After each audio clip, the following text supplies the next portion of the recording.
Hello, everyone, and welcome back to We Love PMO, the show where we simplify the complex world of project, program, and PMO management.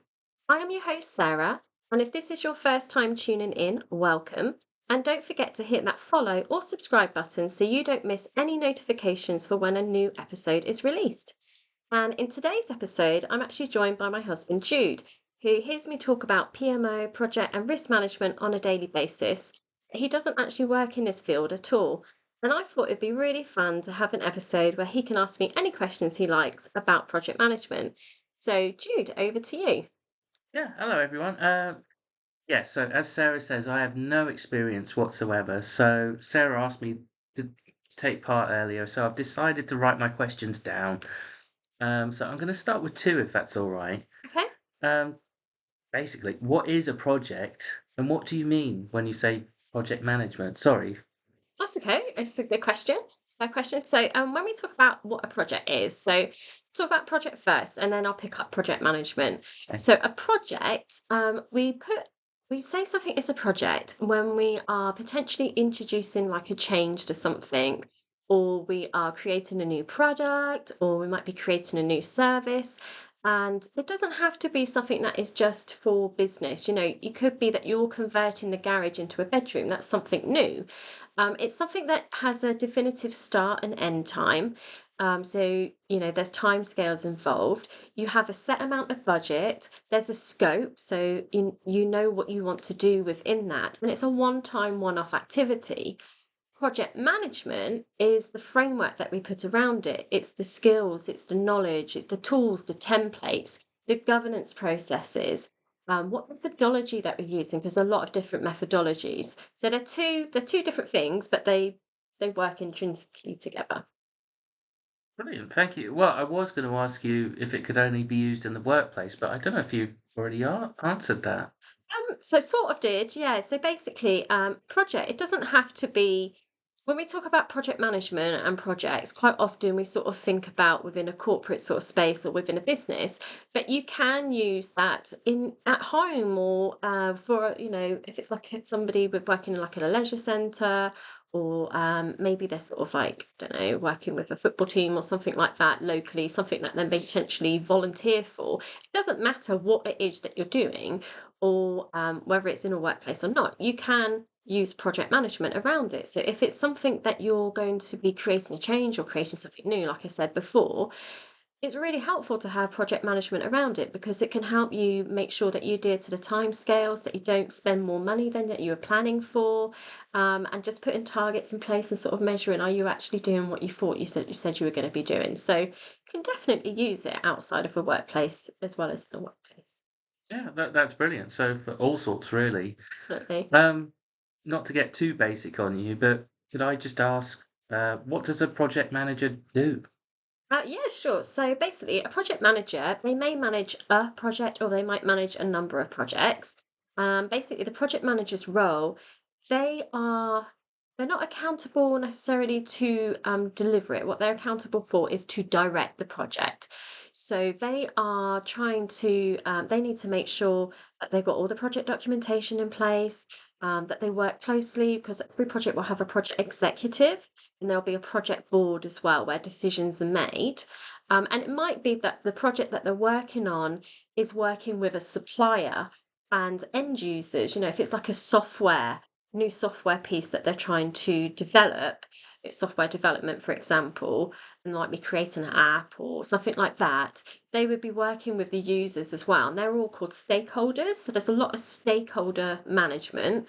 And that basically means that the project manager has to make sure they have really, really good communication skills so that they can make sure the information is flowing between all the parties. So it's flowing all the way up to the executives for any decisions that are out of the tolerance from the project board, that they're constantly updating the project board and making them, sure and comfortable, and assured that actually the project is on track. So they write a lot of the project status updates. They create the plan. They write the business case. So they will get a mandate, and a mandate basically sort of says, here you go, we want this done. This is the problem. We need a solution for this. And they would go away and write up a business case, which sort of justifies the need for it. They do the research. There's so many things that they do. They wear many, many hats, lots of planning involved. They may get involved in procurement if they need to procure any services. There's the financial management, the budget management side of it. There's meetings that they would have as well. Quite often, the project manager will end up doing the minutes. So it's a very, very varied role, Hmm. where you'd need a lot of different skills, hard skills as well as soft skills to undertake. So a project manager does a hell of a lot. They do. They wear a number of hats, definitely. Um, how is it different to a PMO manager? Is that different? It is very different. So the project manager, they're overseeing, like I said, a project or projects. Now you have like a hierarchy sometimes. So you may have a project that's standalone, or you might have projects that are all trying to work. They all have their own project objectives, but they're part of a program that has overarching outcomes that they're trying to achieve that each of these projects works together for. So you've got all the projects at the bottom that may be all filtered into a program. And you might have a number of these, number of different projects, a number of different programs. And over that, you need a PMO. And the P is interchangeable because it really depends. So quite often it'll be called a program management office or a portfolio management office. And the role of the PMO manager is making sure that there are clear governance processes in place and we're clear in regards to what the methodology is for the project. So they set what the processes are, they set the governance, they create like the tools and the templates for the project teams to use. They host an assurance meeting as well, where they bring all the project managers together and have a look through the statuses to just make sure that they, as a PMO manager, can assure portfolio board or assure the organization's executives that the projects are on track and that they are still justifiable, but also um, are they truly on track? So they will help undertake things like health checks, where they'll go and do deep dives on the individual projects to make sure that um, everything is in line. They've got all the audit trail there. They've got all their documentation. And is it a priority? They would look at that, like this project that we're doing, where we've got all this resource against it, does that actually align to the organization's um, direction of travel and Hmm. their strategic objectives? And if it doesn't, one thing that organizations are really bad at doing is kind of putting a pin in it and saying, no, we need to stop. They quite often don't do that. And the project will carry on and grow arms and legs. But the PMO manager needs to sort of say, hey, this isn't really a priority. It's not actually what the organization says they want to be doing. And I think we should stop this and we can redirect this resource into a project that is a priority. And they also do a lot of monitoring and tracking. So they do all the reporting as well and they compile that together. But they're also like the PMO manager will head up the PMO, which is like a center of excellence. So they will provide sort of in-house training, masterclasses and workshops to sort of help support the project managers. They'll be that critical friend. So if a project manager's writing a business case, the PMO team, the PMO manager will review that and ask those sort of questions to ensure it's as robust as it can be before it goes sent off for sign off. That's brilliant. Yeah, I don't think I could ask for a better answer than that, really. Thank you. More of a personal one, which I hope you don't mind. Well, I don't think you will. Why do you like it so much? But I think you know me well enough to know that I like processes and I like I know, but order. we're doing a And pod. I know. But yeah, I like processes. I enjoy having a process. I enjoy um the fact that it's never the same. There's always so many, you never know what projects are going to be, happening. Um, it's always different. There's lots of people that you work with. It can be really pressurized at times, and I enjoy that environment, which is fast paced and there's a bit of pressure.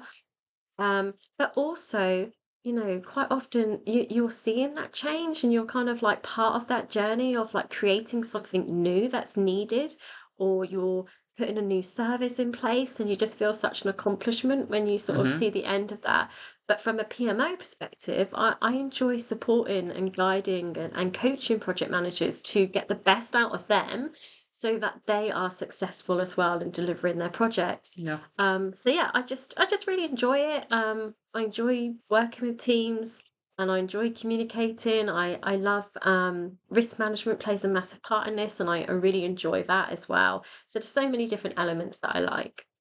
that's great. Okay, so I only had one more question that I've gotten written down, but after everything you've just told me, I feel a bit bad asking all this. But would you say project management is just a buzzword or a trend, or does it genuinely improve the outcome projects? Sorry. It's okay, it's all right.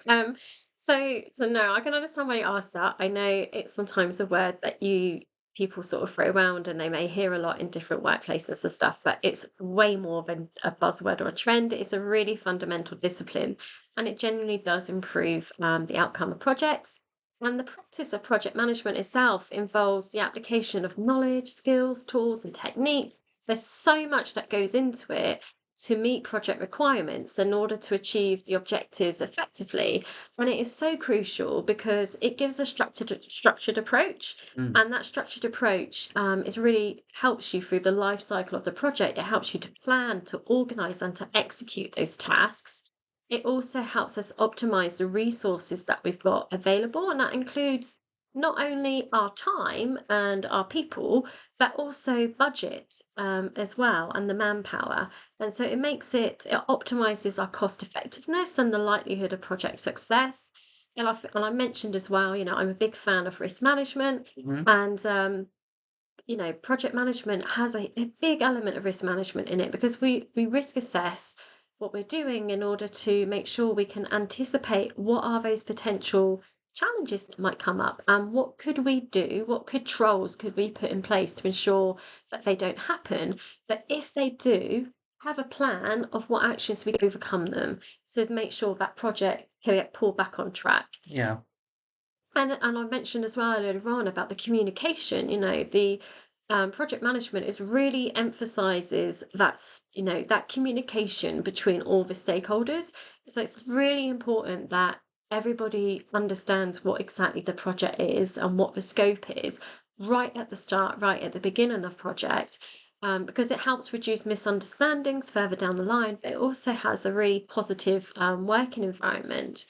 Um, and there's that adaptability to change as well. So, project managers are equipped to handle changes and they can adjust the plans and the strategies if need be.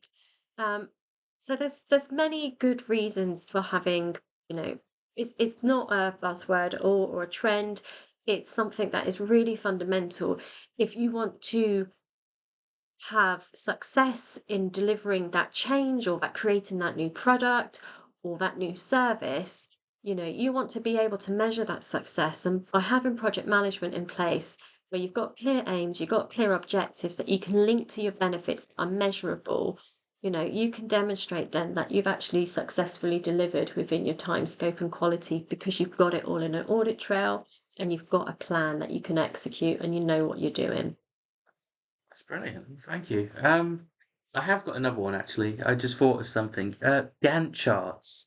I've heard you say that many times. What on earth is that?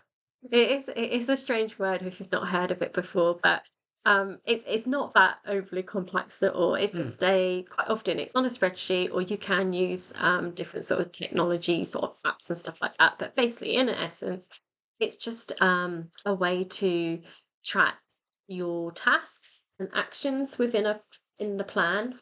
So, like I said, you've got a start and end date. So you'll have a number of different tasks or actions that you'd undertake, and there'll be different people that undertake them, and you'd say what the start and the end day is of those. And it's a way to just keep track of are we on track on saying what we would do in those time frames. And Hmm. also, if we end up going past the date of completion that we said for a certain task, we're able to forecast on that as well. So it can kind of show you where your lead and lag times are within that.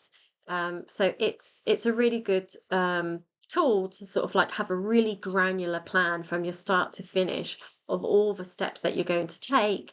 Um, and it kind of just gives you like a little bit of a, so you've got all the narrative bit on the side there with your milestones and the dates and stuff, and then it's just got all these lines that Mm, sort of different that are color coded that shows you with the months at the top exactly where you are with your schedule. yeah.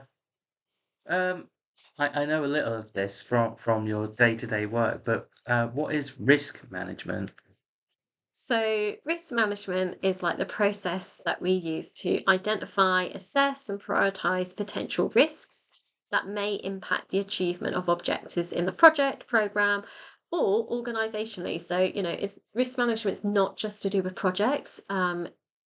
You have corporate risk management as well, and so you have objectives in a project, you also have objectives as an organization, and it basically involves analyzing those potential risk events, and sometimes they could have positive as well as negative effects on the project, and making sure that we have a strategy and a plan in place to ensure that we can minimize the impact of those risks if they were to materialize. And it's not just risk. A lot of people focus on the risk, risk, risk, risk, which, risk is basically saying it's something that could happen. Mm, What we yeah, have to focus on the most is issue management, which is something, it's 100%. In risk management, you'll have a likelihood. So you could say it's like 20% chance of happening, 50% chance. An issue, there is no uncertainty at all. It's 100% certain it's yeah. going to happen, or it's happening right now, or it has happened, and you've got to do something about it. So risk and issue management goes hand in hand. That's perfect. Well explained. And what about RAID? Could you explain what is RAID? RAID, that's just an acronym. So it just stands for risks, assumptions, Yeah. issues, and dependencies. So you'll have a log. So I just mentioned about risk and issues. So you would have a log that basically you could capture your risks in, your assumptions. They're things that you would assume to be true based on the knowledge that you have, the information that you have at hand. When you're planning your project at the start, you may be assuming X, Y, and Z, and you would sort of score that to sort of say how confident you were. But if that was disproved, what would you do about it and how would that impact Yeah. the project? And then your issues I've mentioned already, but then your dependencies, that would be, what dependencies, what is the project dependent on? Are there tasks that you can't do task C until task B is completed, for example? Or Hmm. is there an element of the project plan that you can't do because you're relying on another project to complete theirs to create a product first that doesn't exist that you will need in order to finalize your stages? Yeah. So that's helpful to have that all in one log, because the assumptions and dependencies, you can use things like the if then technique to help you uncover any other potential risks. Brilliant. Thank you. You got any other questions at all? Um, no, I mean, I think I'm in too deep as it is, to be honest. If I think of some more, we could always do this again if you'll have me We could back. do a part two, Yeah. if you can think of any Yeah, more I'm happy to come questions. back. Do you think Thank it's you. a field that you'd ever want to get involved in? I'll let you hold the reins on this one and just I'll just be a passenger for the Be a ride. passenger. But it's very interesting. Thanks for taking the time to explain. Okay, well, thank you for coming on, and I'm glad you do find it interesting. I talked to you enough about it anyway. Hmm. So yeah, so hopefully that might have answered some questions that the listeners may have. So that is a wrap for today's episode. If you found this episode helpful, or there's a specific topic you'd like us to explore in future episodes, don't forget to hit that follow or subscribe button. And if you have a look down in the description, you'll be able to see that we have a project manager Zero to Hero course, which in March currently has a 50% discount on. So there's a code down in the description. And if you are thinking about a career in project management, I also have a coaching program, which I'll talk a bit more about in the next episode. If you'd like to hear a bit more about that, do feel free to reach out to me or hello@welovepmo.co.uk, and do give us a follow on Instagram if you're on there at WeLovePMO. So thanks very much for listening, and be sure to tune into the next one. Bye. All right.